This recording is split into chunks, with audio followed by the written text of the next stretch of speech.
Our top focus is on Mauritius, African island nation located strategically in the Indian Ocean. Mauritius's Chagos Island deal with the United Kingdom might be under threat. The new Mauritius Prime Minister, Navin Ramgoolam, has submitted changes to the deal, under which his nation would gain control of the Chagos Islands, seen as the United Kingdom's final colony in Africa. The agreement was struck with the UK Prime Minister Kier Starmer under the leadership of Pravind Jugnauth in October of this year. Now, it was dubbed as historic and was seen as a major win for Jugnauth ahead of the elections.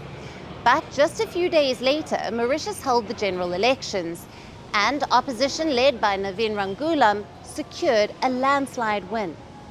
Ramgoolam, who returned as Prime Minister for a third term, indicated that he is not happy with the deal signed by his predecessor. He quickly ordered a review of the deal. Now, the deal is regarding the Chagos Islands, which are a group of over 60 smaller islands, strategically located in the Indian Ocean, 2,000 kilometers away from Mauritius. After years of talks, the UK's Labour government, headed by Kier Starmer, decided to cede its control on the islands, ending a dispute running for 50 years. But the deal signed between Starmer and Jugnauth had a catch. Under the UK agreement, the UK would retain its control over the island of Diego Gracia, part of the Chagos archipelago, which is home to a joint UK-US military base. The UK would lease the island for 99 years, as per the deal. But the new Mauritius Prime Minister, Navin Ramgoolam, has now submitted changes to this proposed deal. Ramgoolam spoke in the country's parliament on Tuesday, and he said that the original agreement did not benefit his country enough. He said the UK has received the counter-proposals, which are now being currently considered. The new Mauritius Prime Minister has not revealed what the counter-proposals are, but earlier his agro-industry minister made some comments regarding the deal. He criticized the former Prime Minister for granting the UK a long lease over Diego Gracia. He claimed the actual lease was of 200 years, but it was publicized with an initial time frame of 99 years. Over the years, the UK has faced huge criticism for not ceding control of the Chagos Islands. The government of Mauritius has long argued that it was illegally forced to give the islands away, in return for its own independence from the UK in 1968. Now, Britain has also faced flack for forcibly removing more than 1,000 islanders from the entire archipelago. Rights groups also accuse the UK and the US governments of using the islands as black sites or torture centers for suspected members of armed groups such as Al-Qaeda. So when the UK's Labour Prime Minister Kier Starmer took office this year, he considered it is important to give up or cede sovereignty to Mauritius. He thought it was a good deal, which guaranteed the use of its airbase for at least 99 years. However, the Chagos deal has created political rift in the UK. The opposition Conservative Party are against the agreement. The Shadow Defence and the Foreign Secretaries wrote a letter to Starmer on Tuesday and raised the grave concerns about surrendering plan, calling it disadvantageous for the country. But these are not the only challenges to the Chagos deal. There is a threat of another potential blocker also looming. Now, he is none other than Donald Trump, the president-elect of the United States. As per reports, Trump's team sees the Chagos deal row as a day one issue for the new administration, and it does not want the deal to go ahead. Trump reportedly sees the deal as a way for China to access the islands and build a rival base. He is worried about the security implications on the joint US-UK military base and the overall security risk in the Indian Ocean and the Indo-Pacific region. So the future of the strategic Chagos Islands yet remain unclear, and the coming days will be crucial for their fate. And now to discuss this further with us is Dr. Charles Sinkalo, who is an international relations expert. Thank you for being with us on Firstpost Africa. Thank you.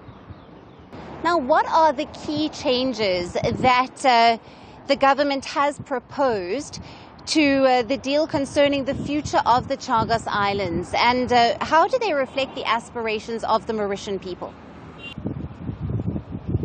Yes, indeed, it is quite significant that the government has reconsidered the negotiations which they had, and I think this goes down to earlier days in 1968, when the negotiations were done for the independence of Mauritius, that those islands shall be concluded to belong to the benefit of the people of Mauritius. But over 56 years now, the Mauritian government and the Mauritian people, especially those who were displaced, about 1,000 families in the communities were displaced. They haven't been compensated, and as well as those islands which are in question, the joint UK and United States military bases hasn't been paying the land taxes, to the Mauritian government. Yes. How does the government plan to balance the historical, cultural, and the legal claims of Mauritius with the current strategic and geopolitical considerations surrounding the Chagos Islands? I think the new government of Prime Minister, is actually wanted mutual beneficiary in terms of the both islands, and I think they want also to retain the sovereign part of those islands that they belong to Mauritian people, as unlike what the British government has proposed in the October negotiation that. They would like to retain a 99-year lease, contrary to the plight and the interest of the people of Mauritius. And I think during the negotiations, like what you have pointed out, the only way they can do it is through the diplomatic channels. Mauritius, the United States, and the UK enjoys diplomatic relations between the bilateral and multilateral relationships.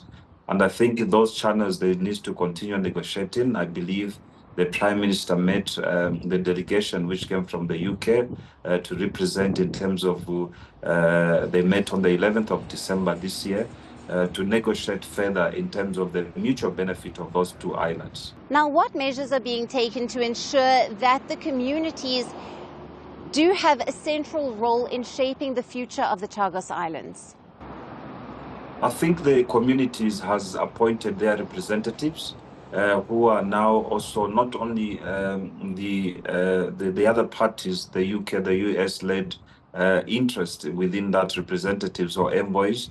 The communities themselves from those communities have appointed their not only government representatives, but the community representatives who have been found in the terms of negotiations, and they're actively involved to make sure that their interests are addressed, especially the compensation which was promised to them, that they will be compensated for those who are displaced, and as well as the historical cultural exchanges which they were promised in the previous contract which they signed.